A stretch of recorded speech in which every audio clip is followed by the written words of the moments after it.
Matagumpay na isagawa ng Cotabato Regional and Medical Center o CRMC, Department of Surgery and Deep Brain Stimulation o DBS, surgical mission nitong linggo. Ito ay bahagi ng pagpapalawak ng neurological services sa Mindanao. Ang operasyon mga ka-Cernation ay para sa mga pasyenteng may malubha at hindi makontrol na movement disorders tulad ng Parkinson's disease at lubag. Ito ay X-linked recessive dystonia, isang bihirang sakit na nakakaapekto sa galaw ng katawan. Nakapagsagawa na rin ng procedure ang isang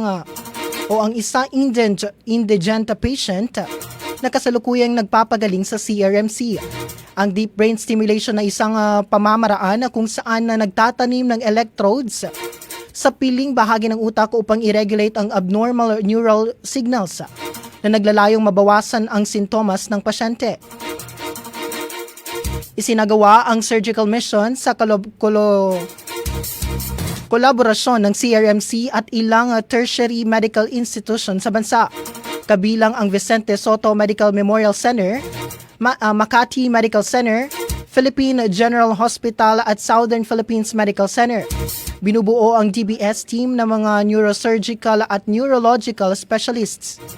Bago sumailalim sa operasyon, ang mga pasyente ay dumadaan sa neurological evaluation, advanced imaging studies at multidisciplinary assessment upang matukoy ang kanilang pagiging kwalipikado.